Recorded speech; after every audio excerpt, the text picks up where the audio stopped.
Jerusalem, an ordinary day that would unexpectedly become the beginning of a supernatural event, forever changing the destiny of a nation.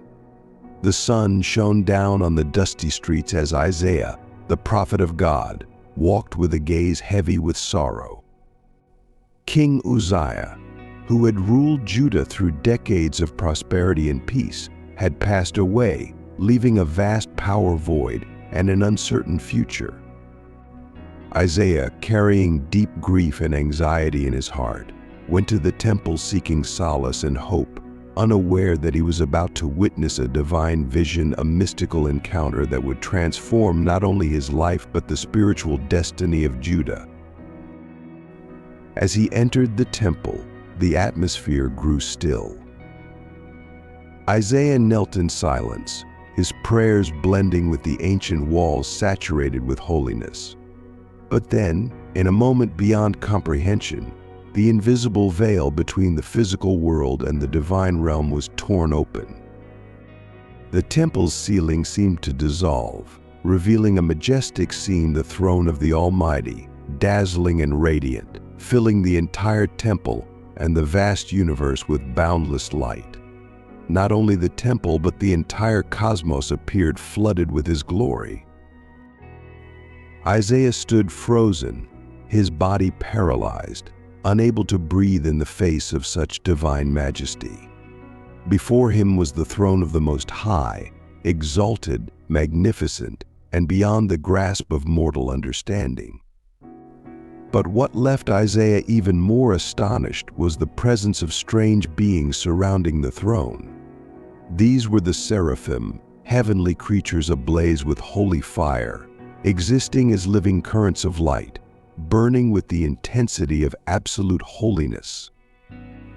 Each seraph bore 6 wings, 2 covering their faces in profound reverence, 2 covering their feet as a sign of ultimate respect, and 2 wings that allowed them to hover around the throne, symbolizing perpetual readiness for divine service. These celestial beings continuously cried out with voices filled with power and purity, "Holy, holy, holy, holy is the Lord of hosts. The whole earth is full of his glory." Their cries echoed across heaven, so powerful and profound that they shook the foundations of the temple. Each proclamation seemed to pierce Isaiah's soul, carrying the weight of divine holiness. The atmosphere filled with a sacred smoke, symbolizing the overpowering presence of God. Immersed in this supernatural scene, Isaiah felt utterly small, unworthy, and sinful in the face of absolute holiness. Trembling, he cried out, his voice trembling with fear, "Woe is me! I am undone. I am a man of unclean lips, and I live among the people of unclean lips." Confronted with the perfection and glory of the Almighty, Isaiah realized his own frailty and that he, along with his people, were flawed mortals, incapable of achieving the purity of their Creator. As these words left his lips, one of the seraphim swiftly approached him, carrying a live coal taken from the holy altar, its flame blazing as a testament to absolute sanctity. The seraph touched Isaiah's lips with the coal and declared, "See, this has touched your lips, your guilt is taken away, and your sin is atoned for." It was a miraculous moment, as the fear in Isaiah's heart faded, replaced by peace and newfound resolve. He then heard the voice of the Lord, powerful yet full of compassion, saying, "Whom shall I send? And who will go for us?" Isaiah, now purified and transformed, responded without hesitation, with humility and zeal, "Here am I, send me." This divine encounter marked the beginning of Isaiah's prophetic mission. His prophecies, infused with the strength of purification and the light of holiness, echoed through the centuries, offering hope and awakening humanity. Isaiah's mission serves not only as a reminder of God's glory and power, but as a symbol of humility, willingness to serve, and the ultimate meaning of purification in faith. Let's delve deeper into the mystery of the seraphim. These celestial beings are as fascinating as they are enigmatic. These celestial beings are far more than mere divine messengers. They are embodiments of God's raw power, purity, and intensity. The very name Seraphim is rooted in the Hebrew word seraph, meaning to burn, which speaks to their essence. They are, quite literally, the burning ones. Imagine beings crafted from pure celestial flames, shining with such radiant light that it's impossible for any human eye to gaze upon them directly. This fiery nature is not incidental. It represents their profound purity and the awe-inspiring intensity of God's divine presence. Fire, as we know, is a force that not only destroys but purifies, melting away impurities and refining what remains. In the same way, the seraphim embody God's holiness, a holiness that consumes all that is not pure, leaving only what is worthy in His sight. Yet, this fire within the seraphim is not merely destructive. It illuminates, it warms, it gives life. Imagine them as the very manifestation of God's boundless, fervent love, a love so intense and unblemished that it resembles the flames of a celestial blaze. The appearance of these seraphim defies human imagination.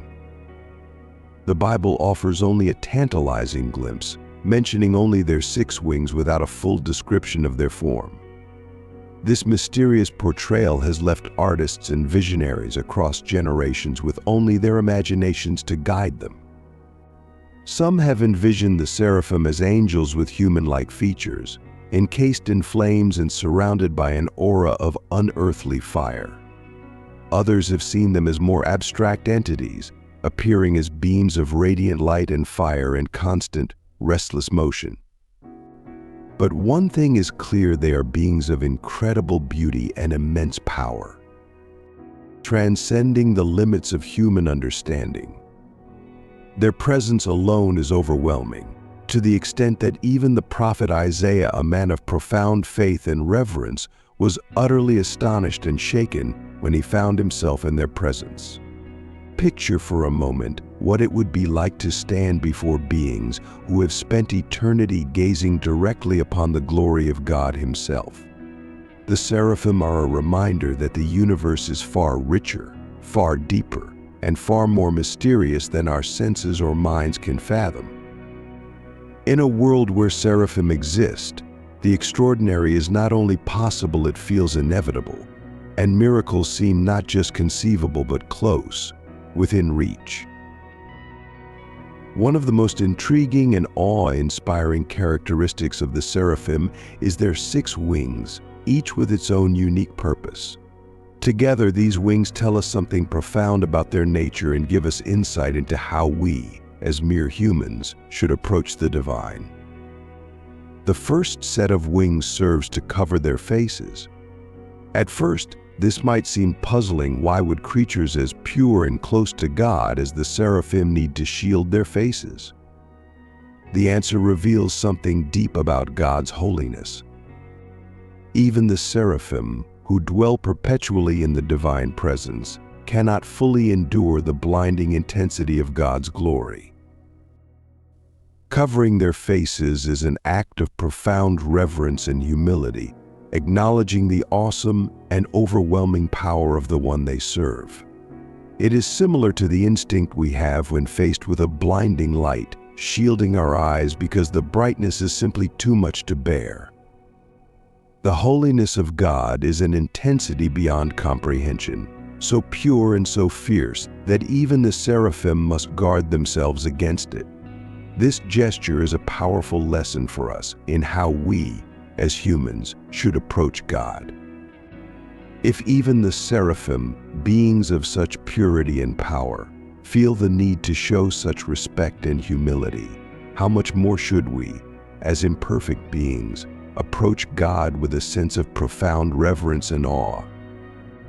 This is not about fear that paralyzes. It is a reverent awe that recognizes God's greatness and holiness, reminding us of our place within His creation. The seraphim's wings, their mystery, their power, and their unwavering presence in the divine throne room, all these elements draw us deeper into the mysteries of the universe and the reality of God's creation. The Seraphim, in all their fiery brilliance, serve as a bridge between the unfathomable mysteries of heaven and the realities of our own world, encouraging us to seek and marvel at the depths of God's love and holiness. In the presence of beings like the Seraphim, everything ordinary fades away, leaving us face to face with the divine, where curiosity gives way to reverence and reverence to awe. With the second pair of wings, the Seraphim cover their feet. In ancient Middle Eastern culture, feet were considered the lowest and most unclean part of the body. By covering their feet, the Seraphim acknowledged their status as creatures before the Creator. As exalted and glorious as they are still created beings, infinitely inferior to God in majesty and power. This gesture also symbolizes readiness to serve. It's as if the Seraphim are saying, "We are here, ready to do God's will at any moment." This challenges us to adopt a similar attitude in our own spiritual lives. Are we ready to serve God in whatever capacity He calls us? The third pair of wings is used for flying. This represents the Satan's ability to swiftly carry out God's commands. They are in constant motion, always active in divine service. There is no laziness or hesitation in their obedience. This continuous flight may also symbolize the dynamic and active nature of the heavenly realm. Contrary to the static image we sometimes have of heaven, Isaiah's vision shows us a place of constant activity, vibrant worship, and dedicated service. The 6 wings of the Seraphim, therefore, tell us a complete story of worship, deep reverence, total humility, and active obedience. They challenge us to examine our own worship. Does it include these elements? Do we approach God with due respect, recognizing our position as creatures, and are we ready to act in obedience to His commands? The sound that fills the heavenly throne is not of gentle harps or angelic choirs, as many imagine. It's a powerful cry, a declaration that echoes through eternity. Holy, holy, holy is the Lord of hosts. The whole earth is full of His glory. This threefold cry of the Seraphim is more than simple praise. In Hebrew culture, repeating something 3 times was a way to express the absolute superlative. By declaring God's holiness 3 times, the Seraphim are proclaiming that He is incomparably holy, separate from all creation in His absolute moral perfection. But what does it really mean to be holy? The Hebrew word for holy kadosh carries the idea of separation, of being completely other. When applied to God, it means He is entirely different from everything else that exists. He is above and beyond all creation, perfect in every way, free from any stain or imperfection. This holiness is not just one of God's attributes, among many others. It is the essence of who He is. All of God's other attributes, His love, His justice, His mercy, flow from His fundamental holiness.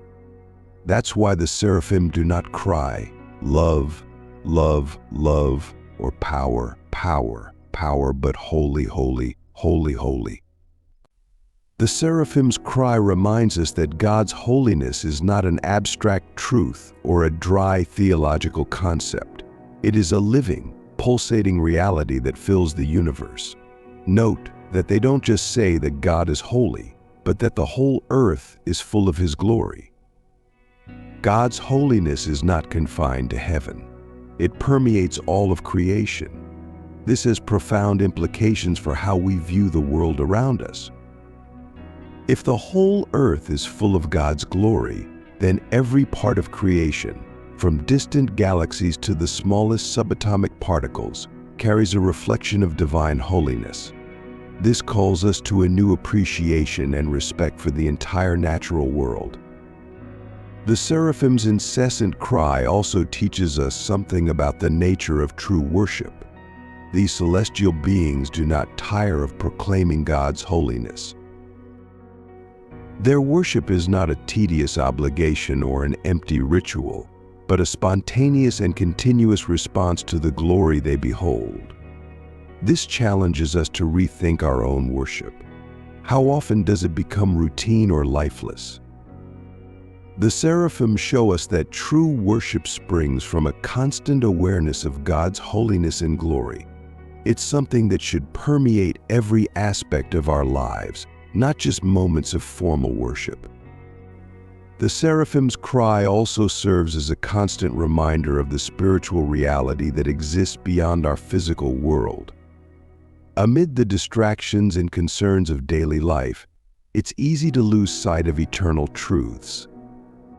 But the seraphim continue their cry, reminding us of God's holiness and majesty, whether we are conscious of it or not.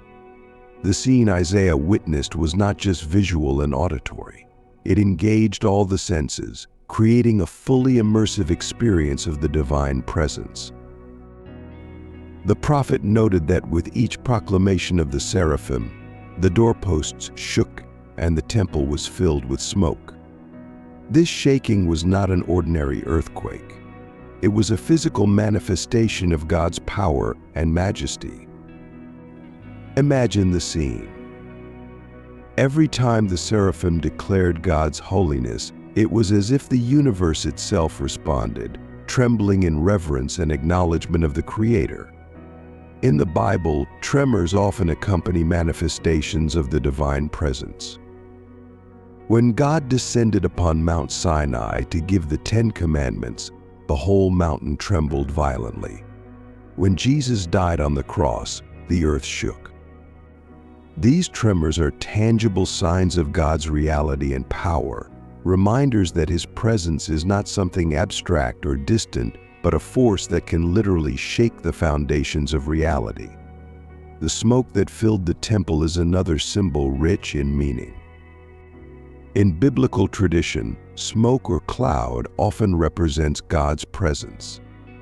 Think of the pillar of cloud that guided the Israelites in the desert, or the cloud that descended upon the tabernacle when God's glory filled it. This smoke serves multiple purposes. On one hand, it conceals.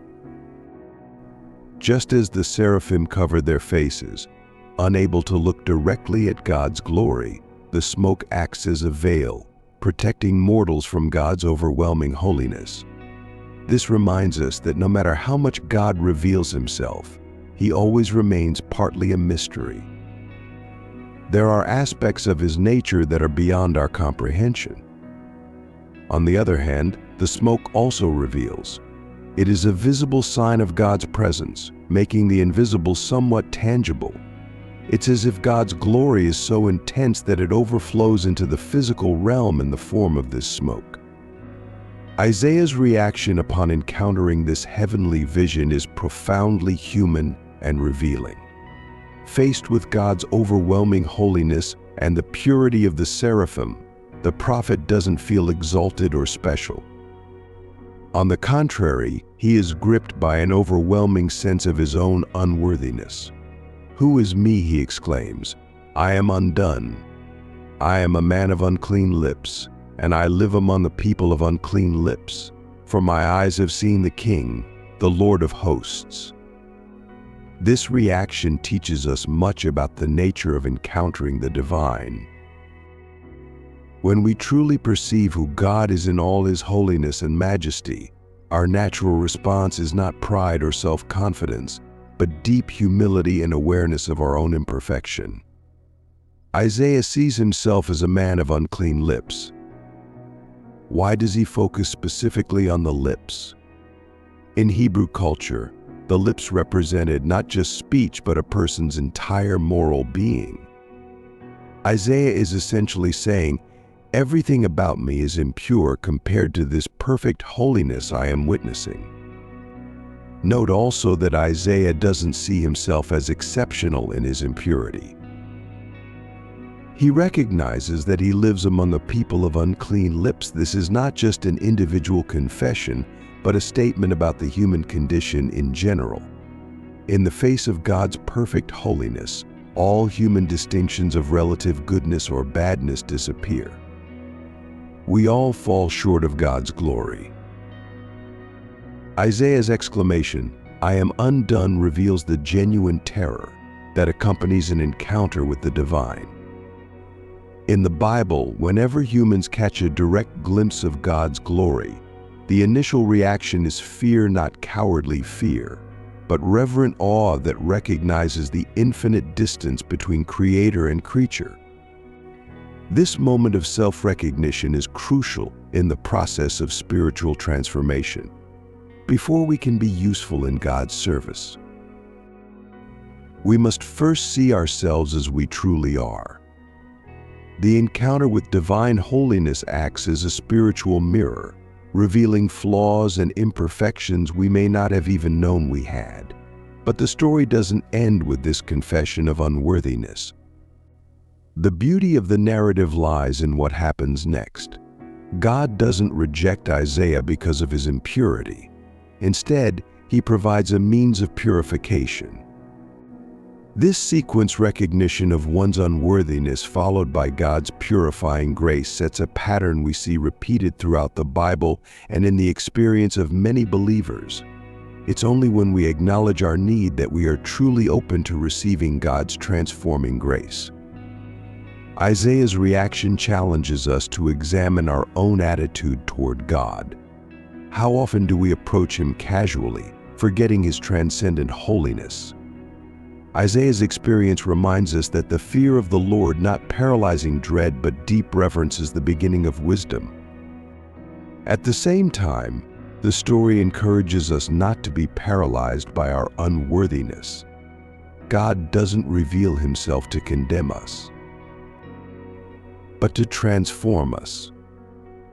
Like Isaiah, we are invited to honestly acknowledge our flaws, but also to be open to the purifying grace God offers.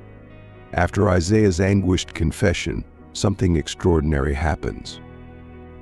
One of the seraphim flies to him, carrying a live coal taken from the heavenly altar.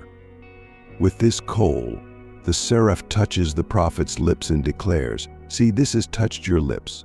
Your guilt is taken away, and your sin atoned for." This moment is profoundly beautiful and significant. It represents God's grace in action, responding to sincere confession with purification and forgiveness. Let's explore the elements of this scene and their broader meaning.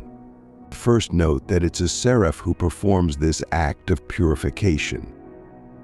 These celestial beings, who moments before seemed so terrifying and distant, now reveal themselves as agents of God's grace.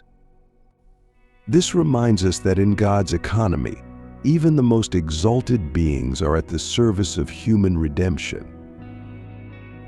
The live coal is a powerful symbol. In the Bible, fire often represents God's purifying presence. Think of Moses' burning bush or the tongues of fire at Pentecost. This celestial fire has the power to consume what is impure and refine what is precious. The fact that the coal comes from the altar is significant. In the Old Testament worship system, the altar was where sacrifices were offered for the atonement of sins. This coal, therefore, represents the purifying power of divine sacrifice. It's a foreshadowing of Christ's ultimate sacrifice, which would remove sin once and for all. The touch on Isaiah's lips is an act of specific and personal grace. God doesn't purify the prophet in a generic way or from a distance. He touches precisely the point of need confessed by Isaiah, his unclean lips. This reminds us that God knows our specific struggles and offers grace tailored to our particular needs.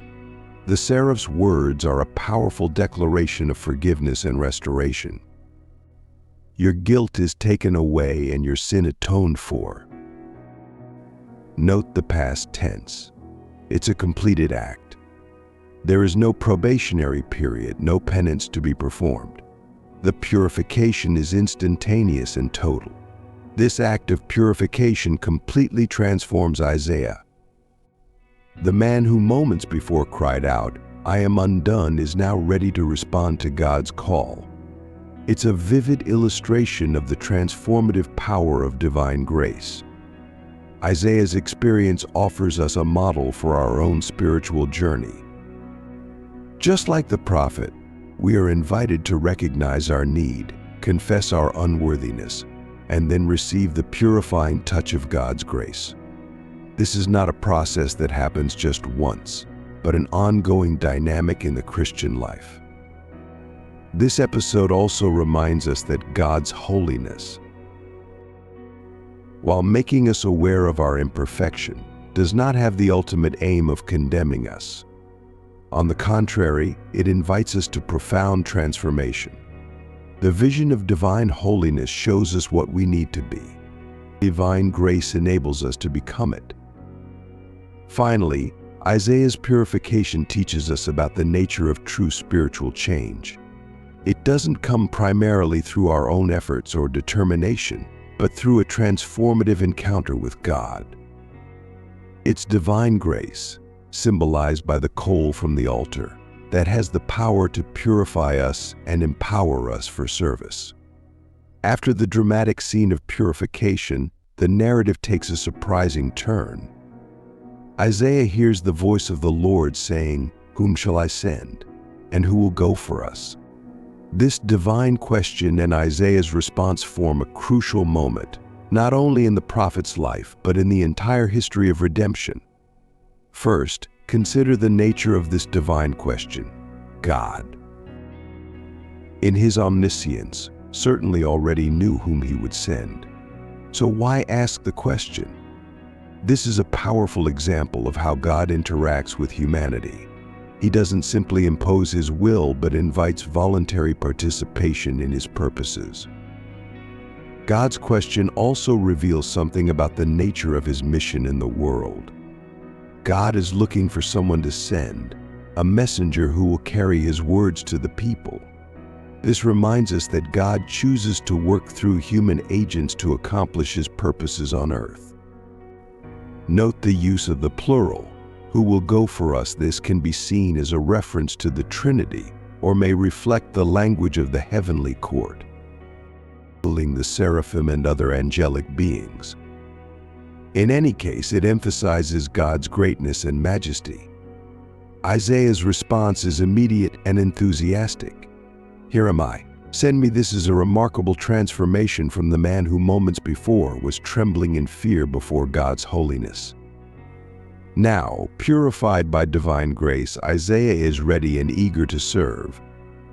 Isaiah's readiness is a testament to the transformative power of encountering God. He doesn't hesitate, doesn't ask for time to think, and doesn't negotiate the terms of his service. His response is an unconditional yes to God's call. It's important to note that Isaiah volunteers before he even knows what his specific mission will be. He's not responding to a detailed job description, but to a general call to service. This illustrates the nature of true faith, a willingness to follow God, even when the path ahead is unclear. Isaiah's response also reflects a profound change in his self-perception. The man who saw himself as undone and unclean now sees himself as someone who can be useful in God's service. This is the true mark of transformative grace. It not only removes our guilt, but also empowers us for a new life of purpose and service. This dialogue between God and Isaiah establishes a pattern we see repeated throughout the Bible and in the experience of many believers. God's call often comes after a deep encounter with his holiness and an experience of his purifying grace. Isaiah's story challenges us to examine our own response to God's call. Are we ready, like Isaiah, to say, "Here am I, send me," or are we more prone to make excuses, to hesitate, to negotiate the terms of our service? This episode also reminds us that God continues to call people into his service today. The call may not come as dramatically as it did for Isaiah, but God is still asking, "Whom shall I send?" The question is, are we listening? And how will we respond?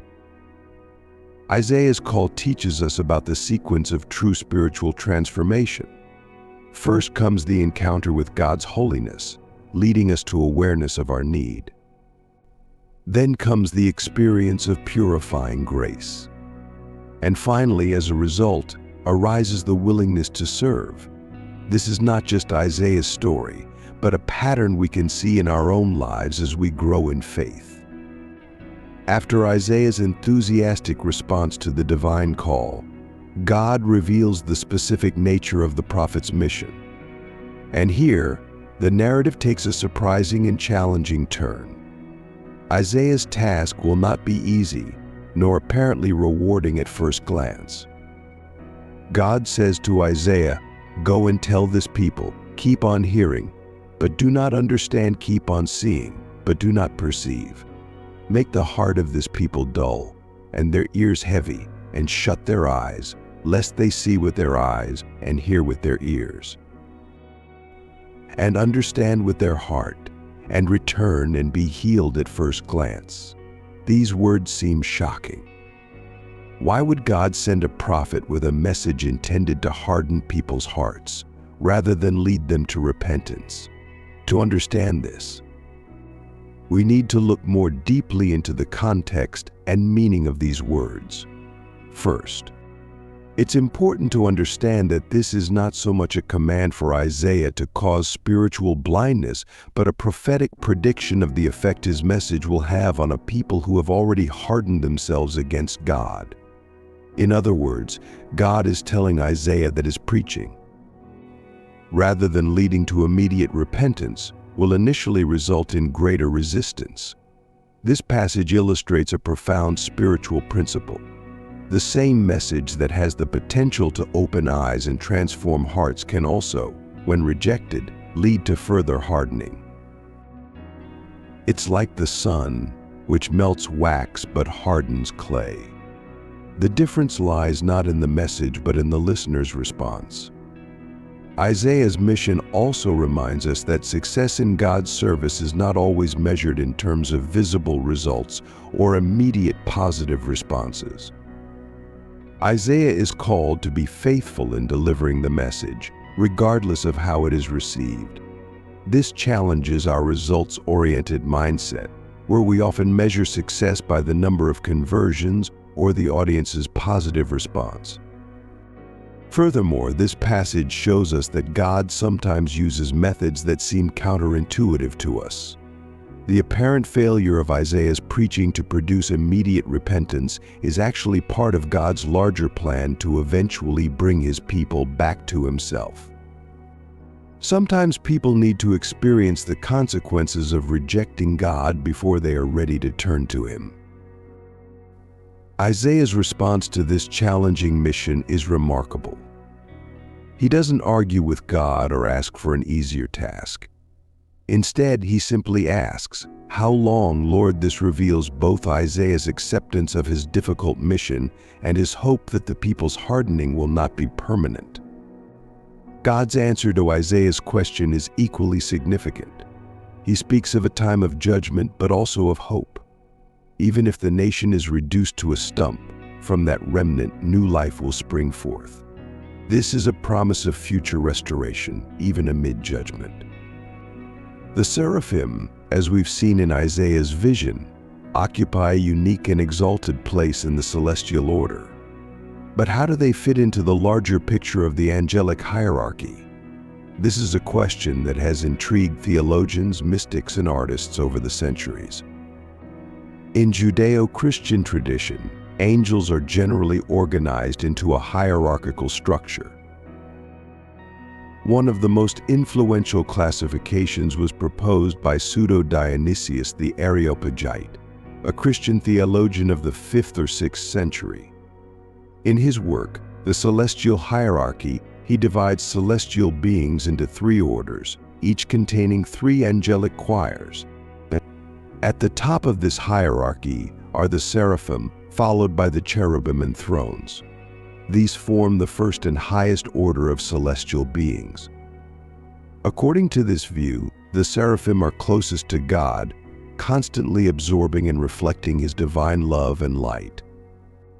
The seraphim's exalted position in the celestial hierarchy is not just a matter of ranking, it reflects their unique function and their proximity to the divine essence. The seraphim are seen as the guardians of God's throne, continually proclaiming His holiness and acting as direct channels of His burning love. Interestingly, although the seraphim prominently appear in Isaiah's vision, they are rarely mentioned elsewhere in the Bible. This adds an air of mystery to their nature and function. Some scholars suggest that this rarity of mentions is due to their elevated position. They are so close to God that they rarely interact directly with human affairs. Compared to other angelic beings, such as the cherubim, who appear guarding the Garden of Eden and over the Ark of the Covenant, or the messenger angels who frequently interact with humans in the Bible. The seraphim seem to have a role more focused on continuous worship and proclamation of God's holiness. This idea of the seraphim as the highest worshipers has deeply influenced Christian spirituality. Many mystics and contemplatives throughout history have seen in the seraphim a model for the purest form of prayer and worship, a total and burning devotion, free from any selfish consideration. However, it's important to remember that while these angelic hierarchies have been influential in Christian thought, they are not explicitly defined in the Bible. Isaiah's vision gives us a glimpse of the seraphim, but doesn't provide us with a complete organizational chart of heaven. What we can affirm with certainty, based on Isaiah's vision, is that the seraphim occupy a position of great proximity to God, continually proclaiming His holiness. They show us that the closer we are to God, the more we are consumed by His glory, and the more naturally our worship flows. The seraphim's exalted position also reminds us of the vastness and complexity of the spiritual realm.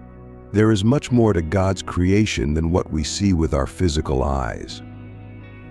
The existence of these celestial beings expands our understanding of the cosmos and reminds us of our own position as creatures in a universe far larger and more wonderful than we often imagine. At the same time, the vision of the seraphim offers us an intriguing paradox. On one hand, they are at the top of the celestial hierarchy, the closest to God. On the other hand, they show themselves to be the most humble, covering their faces and feet in the divine presence. This teaches us that in God's kingdom, true greatness is found in humility and service. This perspective on the seraphim in the celestial hierarchy invites us to broaden our vision of reality and deepen our worship. It challenges us to seek a purer and more burning devotion free from selfish motivations. And it reminds us that, as exalted as the seraphim are, the God they worship is infinitely greater and more wonderful.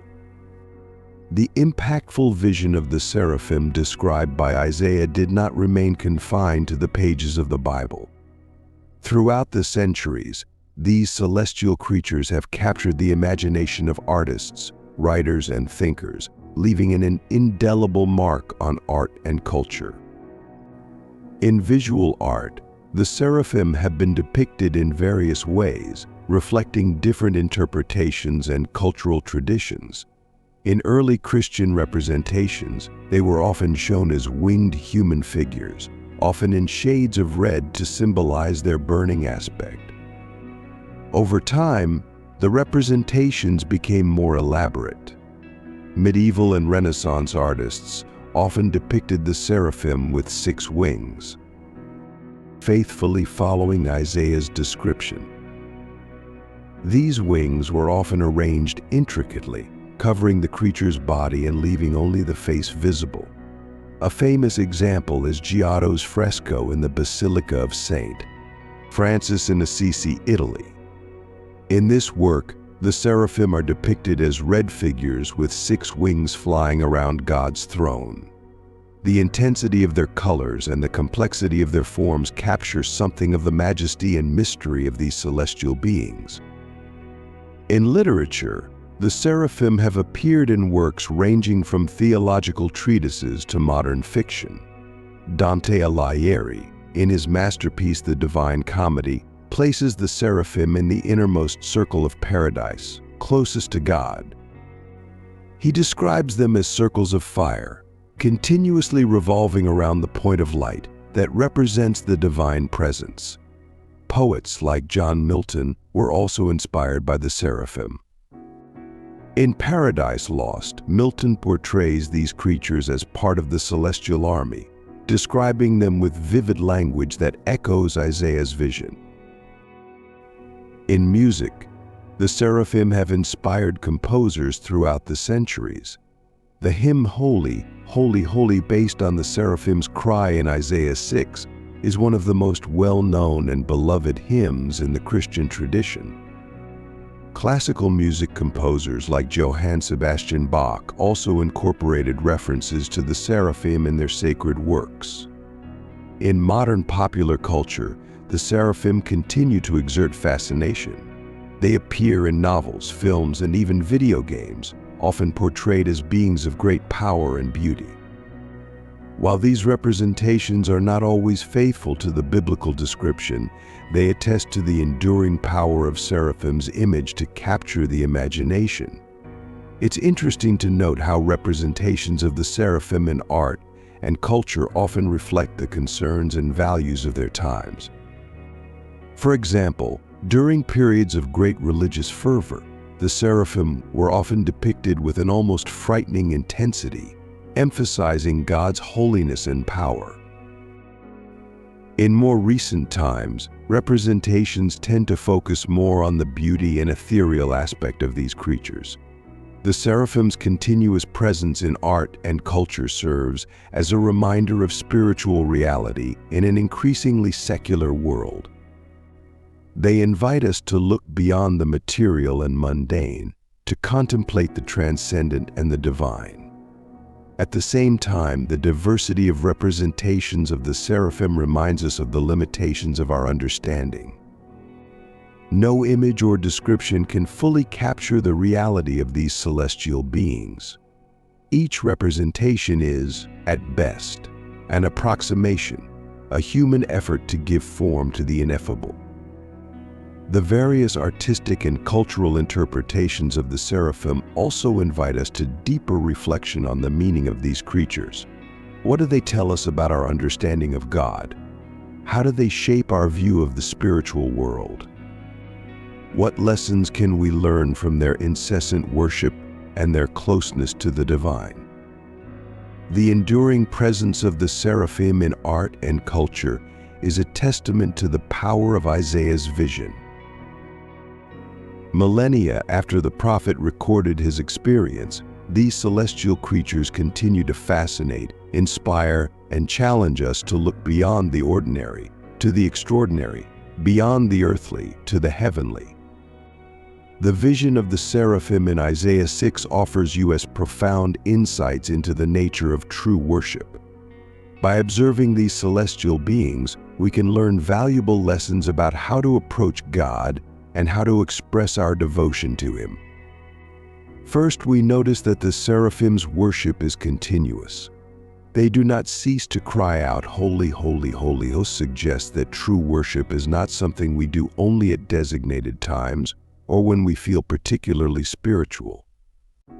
Instead, it should be the constant state of our hearts, an attitude of reverence and praise that permeates every aspect of our lives. The seraphim's worship is also entirely focused on God. They are not concerned with themselves or their own needs. Their cry is all about God's holiness and glory. This challenges us to examine our own worship. How often does it become self-centered, focused on our feelings, our experiences, and our needs? The seraphim remind us that true worship places God at the center. Moreover, the Seraphim's worship is a response to the revelation of God's nature.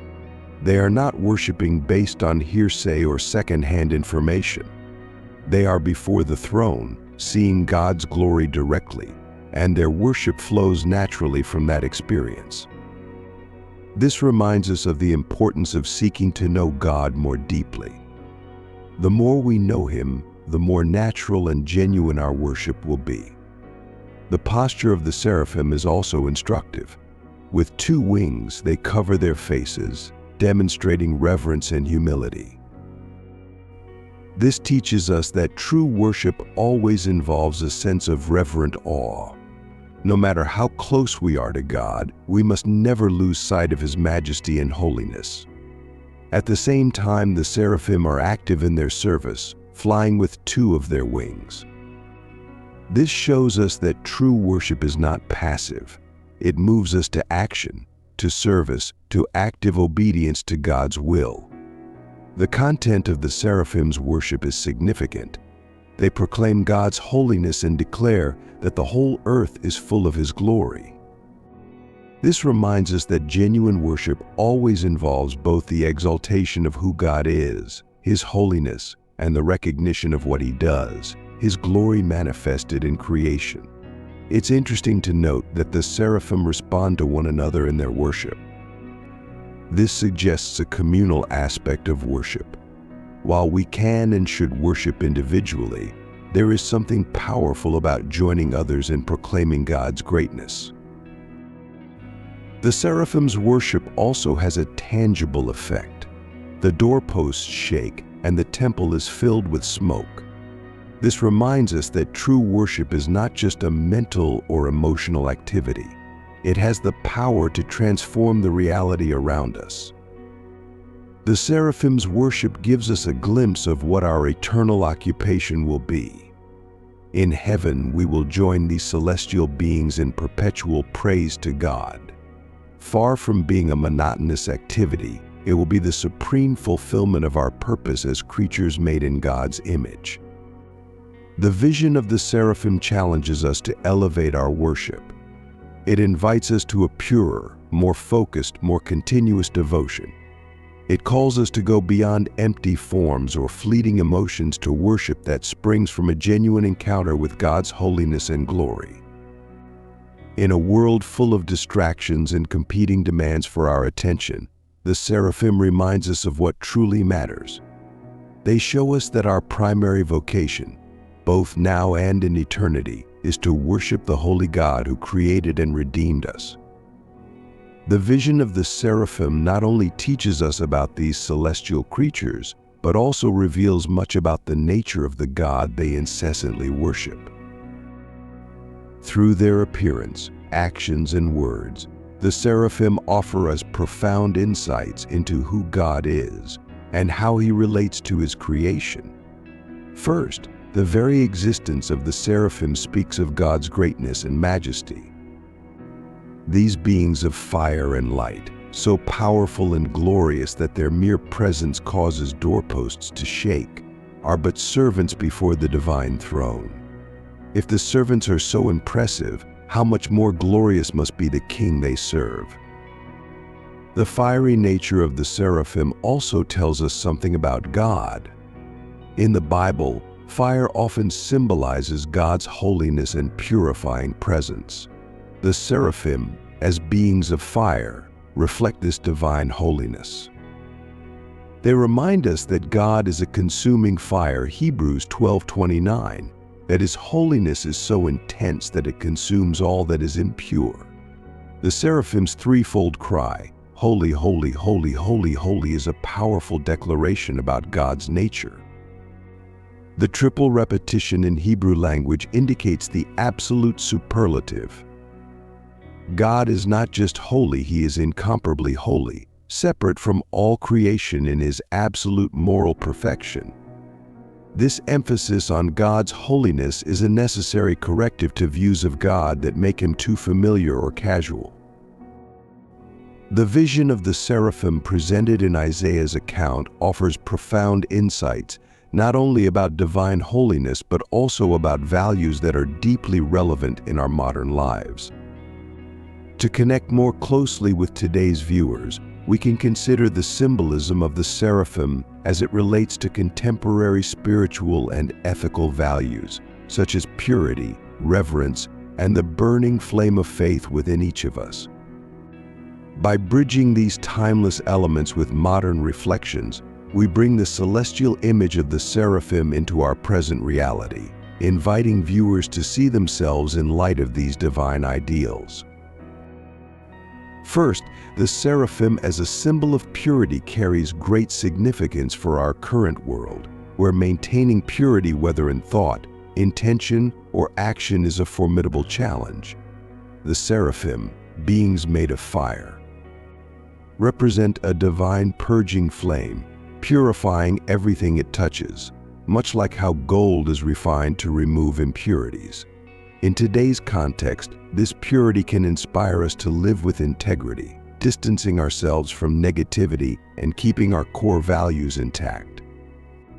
It prompts viewers to reflect, how can we purify our hearts and lives, freeing them from daily impurities, to draw closer to our highest selves.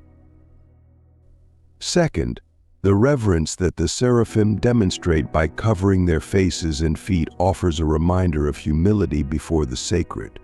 Even though they dwell near God's presence, the seraphim show profound respect by shielding themselves, acknowledging God's infinite greatness. Today, this can encourage us to recognize and honor what is sacred in our lives, be it faith, moral values, or loved ones. Reverence is not just a ritual, but a deep acknowledgement of something greater than ourselves. A question to ponder might be, how do we show reverence in our everyday lives for the values and beliefs we hold dear, or do we approach the sacred moments and principles in our lives with the same respect that the seraphim show before God's throne? Finally, the eternal flame within each of us, the fire of faith, draws a powerful parallel with the seraphim's fiery essence. Just as these celestial beings radiate with a holy fire, we too have a flame within us that can symbolize our passion, faith, and inner strength. In times of struggle or doubt, this flame can grow dim, yet it has the potential to be rekindled, ignited once again by our beliefs and values. By asking viewers to consider, how strong is the flame of faith within you? Does it need to be reignited or renewed? We invite them to tend to this inner fire, keeping it alive as a source of guidance, warmth, and resilience. Transitioning from this personal reflection, we can connect these ideas to the broader theme of worship, reminding viewers that just as the seraphim worship continually, our lives, too, can be acts of devotion. In the final section, we encourage viewers to reflect on the role of worship in their daily lives. True worship, as shown by the seraphim, is a life posture of awe and gratitude. It's a call to honor the sacred in all we do, even beyond moments of formal worship, embodying values that reflect our reverence for God or the greater good. The story of the seraphim also encourages us to nurture our faith and deepen our relationship with God. Just as these celestial beings worship without ceasing, we too are called to cultivate our reverence and devotion, allowing it to shape our lives and guide our actions. As a question to consider, are we maintaining and nurturing our faith, approaching each day with a spirit of humility and reverence? To conclude, we can leave viewers with a heartfelt call to action. Let the image of the seraphim serve as a reminder of absolute purity, unwavering reverence, and the flame of faith that can burn bright within us. May we live in such a way that our inner fire inspires and lights the way for others. This closing not only reinforces the central themes, but also empowers viewers to carry the message forward, embracing a life marked by faith, humility, and reverence. Through these connections, the vision of the seraphim transforms from a distant, mysterious image into a relatable and motivating example. It's an invitation to embrace these divine virtues in our lives, transcending time and reminding us of our own potential for holiness and devotion. Thank you for watching. If you found this video insightful, please like, share, and leave a comment below. We'd love to hear your thoughts on these timeless values and how they resonate with you. Don't forget to subscribe to our channel for more inspiring content and join us on this journey of faith and discovery.